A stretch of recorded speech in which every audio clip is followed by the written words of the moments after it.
qui se sont passées et tout, mais au-delà de tout ce qui a été fait, il faut vraiment l'intervention divine. Donc il faut que le chrétien congolais prenne conscience que ce pays, c'est notre héritage, c'est un pays qui est vraiment riche, mais si on arrivait quand même à prendre conscience et à prier le vrai Dieu, le Seigneur ne manquera pas à nous faire du bien. Pourquoi pas libérer ce pays? Selon qu'il est dit dans 2 Chroniques 7,14, ainsi mon peuple sur qui est invoqué mon nom s'humilie, cherche ma face, et si se détourne de ses mauvaises voies, je l'exaucerai des cieux, je lui pardonnerai son péché et je guérirai son pays. Donc Dieu est capable vraiment de le faire, si nous prenons conscience. Et là, c'est comme ça que le diable aussi, connaissant vraiment le potentiel que Dieu a déposé dans ce pays, le diable s'est arrangé pour qu'il y ait ce qu'on appelle l'occultisme importé. L'occultisme importé, il y a des sciences occultes qui viennent d'autres pays et qu'on a maintenant dans notre pays, en commençant par l'université, donc les campus et tout, les universités. Il y a l'occultisme. Maintenant, cet occultisme a fait maintenant son entrée dans l'Église, afin qu'on ne puisse pas faire des vraies et des bonnes prières. Parce qu'aujourd'hui, les enfants de Dieu sont induits en erreur par des hommes de Dieu, entre guillemets, qui sont déjà initiés dans l'occultisme et qui amènent dans l'Église des enseignements tirés des mouvements ésotériques. Donc, c'est un peu ça. Alors, ce troisième temple-là se trouve en Inde. Voilà. Maintenant, lorsque moi, mon ami et Krishna, on avait quitté ma chambre, c'était pour se retrouver là-bas. Voilà. Alors, quand nous étions là, c'est un temple où il y a beaucoup de satanistes, plus de 5000, qui là-bas présidé, dans toutes les réunions présidées par le Premier ministre Jufa. Et quand nous étions là, vous savez, chaque fois que les satanistes se réunissaient, chaque jour, par jour, il fallait boire le sang de 500 personnes. Ouf. Oui, en un jour. Waouh. Ouais. Oh, il s'est réalisé chaque jour. Oui. Donc, 500 personnes. Ce n'est pas chaque jour. Chaque semaine. Donc, il y a... Bon, disons, quand il s'est réalisé. Quand il y a des réunions. Quand il y a des réunions, ok. Des réunions qui sont programmées. Dans le jour des réunions. Oui, le jour des réunions, il faut boire le sang de 500 personnes. Et ces 500 personnes, ce sont toujours les satanistes qui sont dans la salle. Qui doivent, donc qui sont désignés pour sacrifier le membre de leur famille. Oh, obligatoirement. Oui. Et maintenant, lorsque nous étions là, avec mon ami, comme c'était quelqu'un que je venais d'amener fraîchement, alors il fallait. Donc d'abord, la première des choses, c'est moi qui avait reçu des honneurs liés à un nouveau candidat que je venais d'ajouter. Alors on m'avait remercié, on avait applaudi, tout ça. Et par après, on avait dit à mon ami, comme c'était un nouveau membre, il fallait qu'il fasse preuve, qu'il montre des preuves, qu'il devait attester vraiment que son adhésion était solide. Alors, c'est comme ça, on lui avait demandé de tuer, de donner un être cher de sa famille. Et on lui avait laissé quelques minutes pour réfléchir, et après réflexion, on lui pose la question, bon, on dit, mais qui? Il dit, bon, je donne mon père. Je donne mon père. Ok, je donne mon père. Ok. Et qu'est-ce qu'il fallait faire? Parce que dans ce temple-là, au devant, il y a un grand écran. Et un grand écran, donc un écran géant. Et au bas de l'écran, il y a un vase dans lequel... un vase qu'on place là. Et de part et d'autre de l'écran, il y a 2 démons en chair avec des épées. Et maintenant, en dehors de ça, il y a aussi une dame qui est là pour récupérer le sang. Maintenant, qu'est-ce qui se fait? Il faut, quand on donne seulement le nom, on doit appeler la personne. On doit appeler la personne le nom. Donc on va citer, on va évoquer le nom de la personne à 3 fois. Donc 3 fois. La 3e fois, la personne va apparaître. Dès qu'elle apparaît, on ne va pas enfoncer, on ne va pas poignarder, mais on va prendre juste l'épée. On fixe sur l'écran, sur le miroir, au niveau pectoral, et l'épée va s'enfoncer d'elle-même. Et quand l'épée s'enfonce, et là, au même endroit, le sang coule. Et le sang tombe maintenant physiquement dans le vase qui est au bas de l'écran. C'est le vrai sang de la personne. Oui. Oui. Et là où elle est, si ça s'est fait, la personne ne sent rien. La personne ne sent rien. Elle ne sait même pas. Ouais. Maintenant, quand on avait appelé, il fallait d'abord appeler, ce sont les deux démons qui étaient de part et d'autre, qui avaient comme mission d'appeler le nom de la personne. Et au milieu, il y avait ces démons-là avec une épée, avec une femme-là qui devait requérir le sang. Ces démons, dès que les deux autres appellent, et dès que la personne apparaît, celui qui est au milieu avec son épée, il s'avance, il place l'épée sur le miroir, au niveau pectoral, ça va s'enfoncer, et le sang sort. Alors ce jour-là, c'était un peu compliqué dans le sens que, quand on avait appelé, les deux démons avaient appelé, bon, il n'y avait aucune réaction, il n'y avait aucun signe. Aucun signe. C'était un peu inhabituel, mais aucun signe. Mais on a posé la question à mon ami. Pour poser la question, pour lui demander qui était son père d'abord.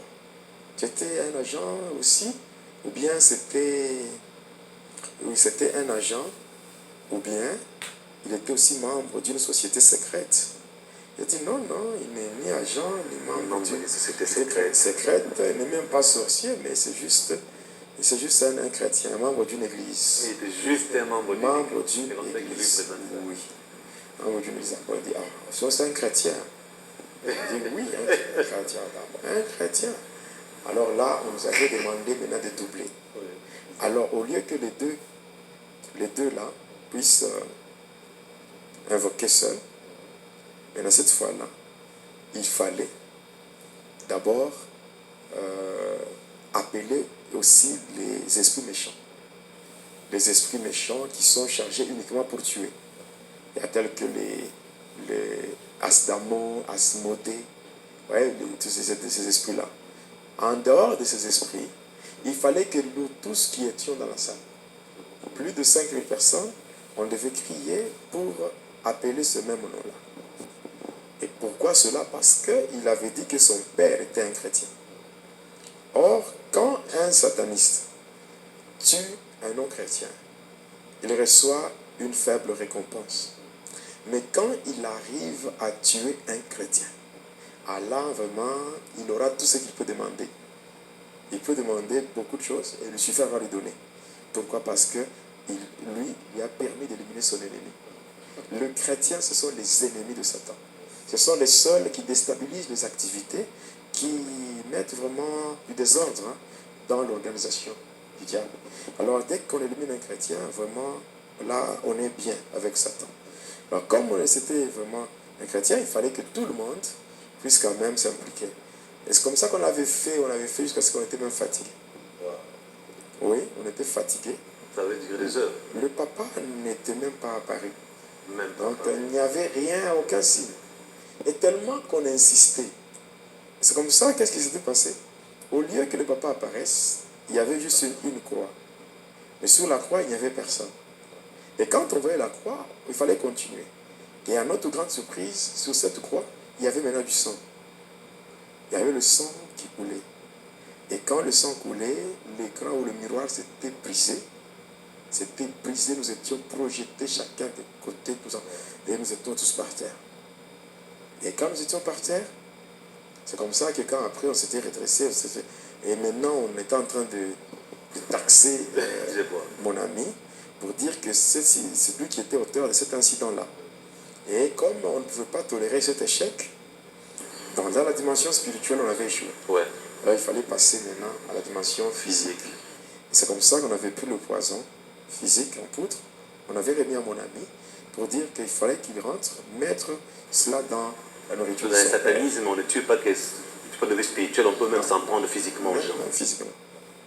Et c'est comme ça que nous étions rentrés. Et moi, on m'avait ordonné à ce que je sois là pendant qu'il serait en train de mettre le poison pour attester qu'il avait accompli la tâche qui lui avait été donnée. Alors un jour, nous étions chez ses parents, à Likassi, dans le quartier qu'on appelle le Kandak. Donc c'est un camp Jékamine. Alors nous étions là-bas. Et qu'est-ce qui s'était passé? Son père était au boulot. On nous avait servi à manger. On avait mangé et puis on avait apprêté la table pour son père. Et pendant que tout le monde s'était retiré, nous étions restés seuls à deux au salon. Alors la nourriture de son père était là.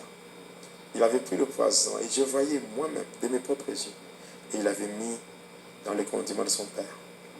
Vers 17h, j'ai vu son père arriver. Il venait du boulot. Il est arrivé, il nous a salués avec joie. Et après, il est parti dans sa chambre. Nous étions restés là. Après, quelques temps après, il est rentré, il s'était échangé. Il est rentré, il s'est mis à table, il nous a salués. Donc, on a essayé un peu de bavarder. Et en moi, je me disais, au fait, aujourd'hui, c'est la fin. Ah, mais alors, après cette petite causerie, alors, quand il voulait manger, avant de manger, il a pris la peine quand même de prier. Il a prié, il a recommandé le repas entre notre Seigneur pour que cela soit purifié, sanctifié. Après, il a commencé à manger. Et il a mangé, et il avait tout mangé. Il avait terminé tout. Et après, il s'était levé, nous aussi nous étions partis.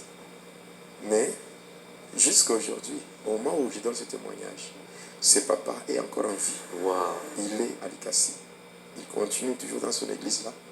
Oui, il est en vie. Jusqu'à aujourd'hui, il est en vie. Malgré l'empoisonnement. Ça n'a pas eu d'effet. Et que ça venait tout en plus. Ça venait, même pas de ce monde physique. Oui, il n'y a pas d'effet. Et la protection divine pour ses vrais enfants. Le Seigneur a dit lui-même, dans Marc, il a dit, voici le miracle. Qui accompagneront ceux qui auront cru. Voici le miracle qui accompagneront ceux qui ont cru. En mon nom, ils chasseront les démons, ils parleront de nouvelles langues, ils imposeront les malades, les malades seront guéris, ils saisiront les serpents, et même s'ils boivent des breuvages mortels, cela ne leur fera point de mal. Donc le Seigneur est toujours derrière sa parole pour l'accomplir. Et après une semaine, à partir de l'Inde, on avait dépêché des esprits méchants pour tabasser mon ami. On l'avait sérieusement tabassé. Après moi j'étais du côté du quartier, un quartier qu'on appelle quartier Kampumpi. J'étais là-bas, on m'appelle, on me fait signe à partir du monde des ténèbres. On me dit, en tout cas, nous l'avons déjà frappé. Pas de téléphone? Non, non. On m'avait contacté, pas par téléphone. Alors par des voies mystiques, bien sûr. Et on m'avait demandé d'aller l'achever. Alors j'étais parti, j'arrive, je regarde par la fenêtre, je le vois par terre, il saignait, voilà. Il était allongé par terre, je le vois, il saignait. Et par après, qu'est-ce qui va se passer?